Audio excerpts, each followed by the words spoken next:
दोस्तों, मैं आज आपको भगवान परशुराम के बारे में बताने वाला हूँ। भगवान परशुराम श्री विष्णु के अवतार है और 8 मुख्य चिरंजीवियों में से एक है। आज भी वे जीवित है और इस कलयुग के अंत में जब भगवान विष्णु कल की अवतार लेंगे तब भगवान परशुराम ही उनके गुरु बनकर उन्हें शिक्षा प्रदान करेंगे। अक्षय तृतीया और अबूझ सावे पर इनका जन्मोत्सव मनाया जाता है। आइए जानते हैं परशुराम भगवान का जीवन, परिचय और उनकी कहानी के बारे में। परशुराम जी का परिवार। भगवान परशुराम जी के पिता ऋषि जमदग्नि और माता रेणुका थे। इनके 3 बड़े भाई भी थे और सबसे छोटे परशुराम जी थे। ब्राह्मण होने के बाद भी उन्हें एक श्राप के कारण उनके गुरु क्षत्रिय वाले भी थे। क्षत्रियों के संहारक कैसे बने? भगवान परशुराम महान और न्याय प्रिय देवता है। उन्हें क्षत्रियों का संहारक भी कहा जाता है, पर इसका सही अर्थ हम सभी को समझना चाहिए। उन्होंने उन्हीं पापी और दुष्ट क्षत्रियों का वध किया जिनके पाप से धरती पर बोझ बन गया था। उन्होंने 21 बार ऐसे दुष्ट क्षत्रियों को धरती को पाप मुक्त किया है। यहाँ आप यह भाव बिल्कुल भी ना ले कि उन्होंने अच्छे और सच्चे क्षत्रियों को भी मारा था। वे तो स्वयं भगवान थे और उनका अवतार भी सिर्फ दुष्ट क्षत्रियों का विनाश करने के लिए हुआ था। क्यों किया भगवान परशुराम ने क्षत्रियों का वध?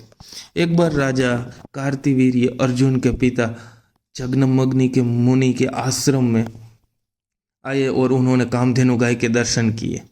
वे इस कामधेनु गाय के बछड़े को बाल पूर्वक ले गए। जब यह बात परशुराम जी को पता चली तो उन्होंने कार्तिवीर्य अर्जुन की हजारों भुजाओं को काटकर उनका वध कर दिया। इस बात का बदला लेने के लिए कार्तिवीर्य अर्जुन के पुत्रों ने परशुराम जी के पिता जमदग्नि मुनि का वध कर दिया। परशुराम इस घटना से इतने क्रोधित हुए कि उन्होंने उन सभी का और उनके साथियों का वध करके दुष्ट क्षत्रियों से इस धरती को 21 बार मुक्त करवा दिया। कैसे बने परशुराम जी ब्राह्मणों के देवता? परशुराम जी की जन्म से स्वयं ब्राह्मण है और उन्होंने उसका गुस्सा शांत हुआ तब उन्होंने घोर तप किया और संपूर्ण पृथ्वी ब्राह्मणों को दान कर दी और स्वयं महेंद्र पर्वत पर निवास करने लगे। भगवान शिव ने बना दिया राम से परशुराम। बाल्यकाल में भगवान शिव की महातपस्या करके उन्हें भगवान भोलेनाथ ने यह महाशक्तिशाली पारशु फरसा प्रदान किया। इसी कारण इनका नाम राम से परशुराम हो गया। गणेश को एक दंत किया परशुराम जी ने।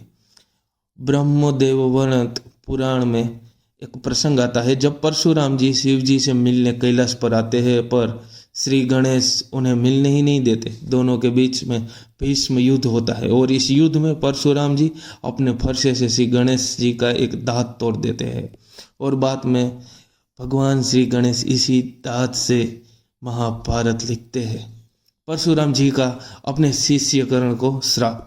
कुंती पुत्र कर्ण अपना सही परिचय छिपाकर भगवान परशुराम से अस्त्र शस्त्र की शिक्षा लेता है। ऐसे में भगवान परशुराम ब्राह्मणों को ही शिक्षा देने लगे थे। ये उस टाइम की बात है।